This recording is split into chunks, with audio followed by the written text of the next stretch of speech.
الحمد لله رب العالمين والصلاة والسلام على رسول الله وعلى آله وصحبه أجمعين. إن شاء الله إذا فؤتوا كدفتر من نحو الواضح ولا يرمى بكرم كوبه ويندم إن دفتر دو هاري دنجانغو ده حكم التمييز. إن جانغينو كوني تمييز تمييز ستاي وني كو تندني كو في جيلا إتندما دونا بهذا كوينة تكون المساحة. إن جانغينو كدي تمييز ستاي وني متندني كوينة الوزن. إن جانغينو كدي التمييز كو تندني في الكيلو. hande en jangino kadi ko tindin fi al adadu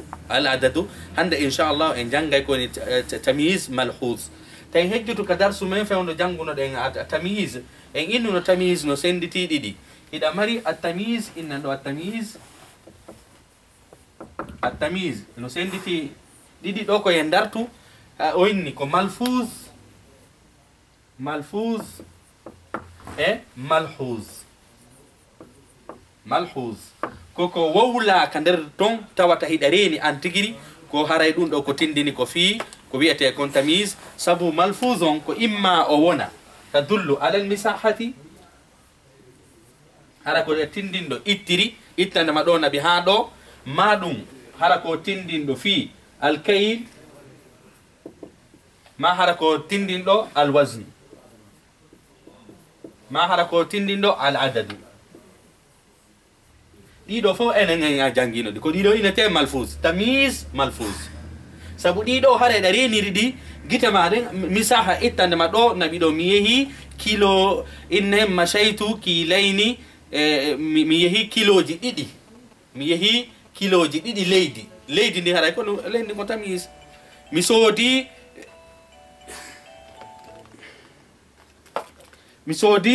ko inete ko hare misodi mi sodi kilo didi biredi on haɗa ko ɗum ko tamyiz mi sodi sariyare tew maaro non ko non maaro kon ko tamyiz adadu on en jangino adadu on kañum kadi no senditi tati adadu ittandema go'o ittandema ko inneten kon ittandema tati naɓi ha sappo on ɗon en jangi ñawore makko innuɗen on ɗon ko yajibu aljarri wa innuɗen aljamu si tawi non woni ettandema sappo e goo naɓi ha capanɗe jeenayi on ɗon innuɗen ko yajibu al ifradu wannasbu yajibu l ifradu wannasbu ittande si tawi non woni ko temedere ma ɗum wulure ma guluji ɗiɗi guluji tati guluji joyi ila mala nihaya haray ɗum ɗon ko honɗum innuɗenmo on ɗon kadi yajibu al jarri wal ifrad yajibu al jar wal ifrad jake gandi haray ko on ɗo woni malhuz noon ko honɗum koko tawata hara ko sa yurnitike hara ra'i ha tamyiz heno ton ko ɗum tigiri na hi'ete ɗum wano simmini ɗo joni fada al qalbu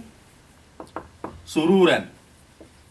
haray ɓernde nden heewi tew ko wi'eten ko honɗum weltare o weltare ɗo ɗum ɗon ko sa yurnitike si anda ko tamyiz sabu ɗiɗo ɗinatora e misaha ɗinatora e kaylu ɗinatora e wasnu sabu ko weltare wona hunde sifato nde fi ittiri weltare wona ko pesete wona ko etete wona ko limete hande kadi kala ko tawata natora e ɗiɗo yusamma malhuzan yusamma tamyiz malhuz ko tamyiz sabu ono ɗum ɗon ko sa wattani e yila haray ko haqqille ɗen wawi hewtitagol ɗum ɗon ko tamyiz ko ɗum ɗon simini ɗo joni kañum kadi e mala'a qalbuhu innen rahmatan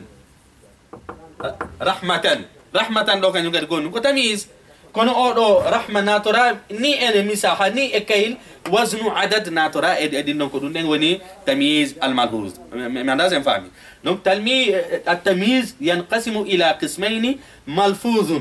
التمييز الملفوظ إما أن يكون هذا أنه كان تنقسم إلى 4 أقسام المساحة والكيل والوزن والعدد هذا نوع الملحوظ أنه هذا كوكونا ترى مساحة كان كيل وزن عدد أنه إن ملحوظ هذا وكاسمين رجل فاض القلب سرورا أو ملأ القلب رحمة أو ملأ القلب غضبا انه فوق عندك تقول نتي كو تمييز جونو ويني دو حسن الغلام كلاما حسن الغلام كلاما كدوني سوكا اون مو اني يوتره ندي وي دو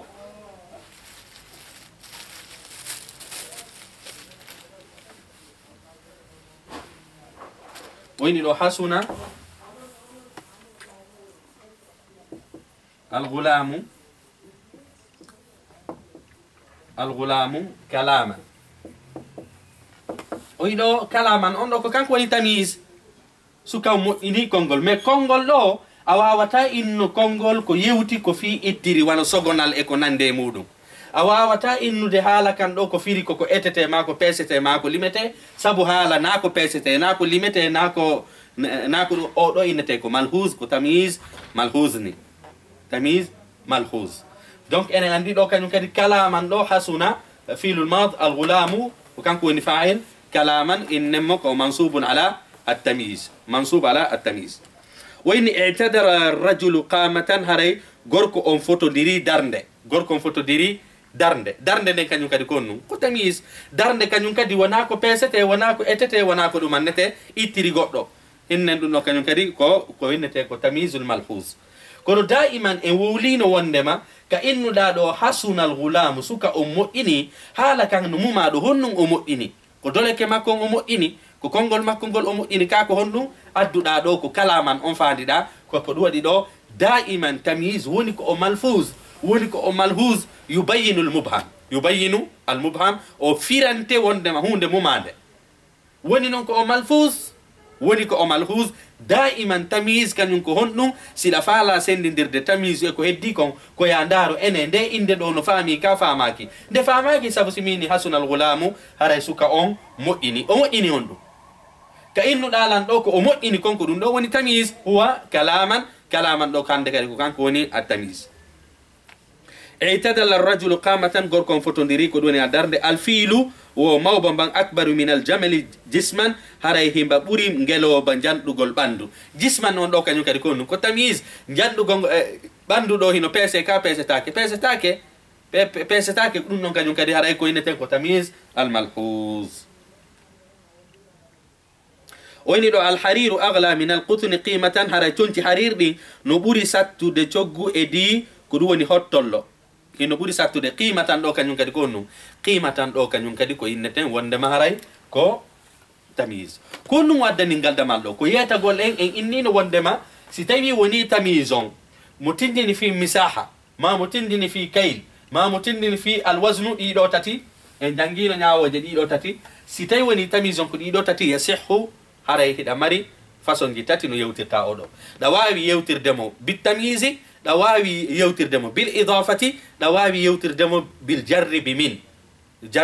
min enen en hiya jonka misal adad on kañum kadi en yewtino ittandema tati naɓi sappo ko honno yewtirte ittandema sappo e goho naɓi capanɗe jeenayyi e jeenayyi ko honno yewtirte en yewtino kañum kadi temedere e wulure e temeɗɗe ɗiɗi temed tati temed nayyi wulure guluji ɗiɗi guluji tati ko honno yewtirte joni noon ko honno o faalayno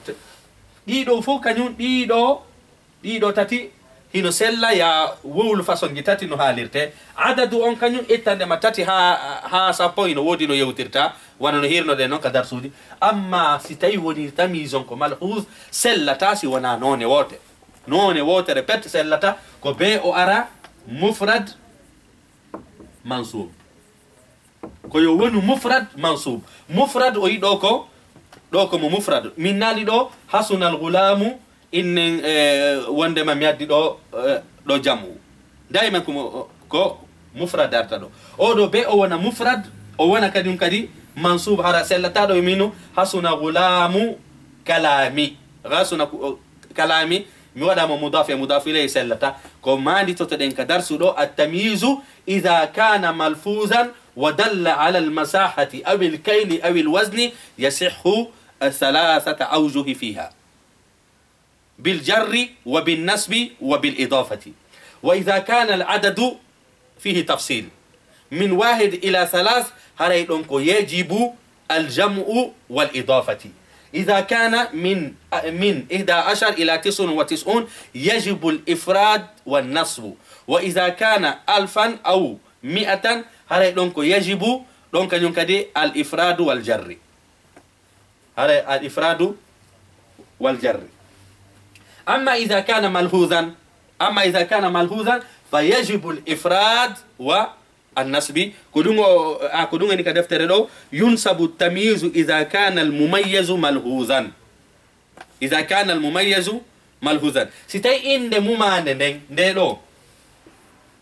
ستاي وني ندلو إند ممان ندن هراي ستاي وني كو فالا وولو دكو ناتورا إكو إتتي إكو بيستي إكو ليموري دي دوناي hande kadi ɗo ko be wona bi nasbi sellata si wona nasbi si goɗɗo landi kelan tamison ko wonde tuma o wonata nasbu ala kulli hal komi indu wondema ko tamisul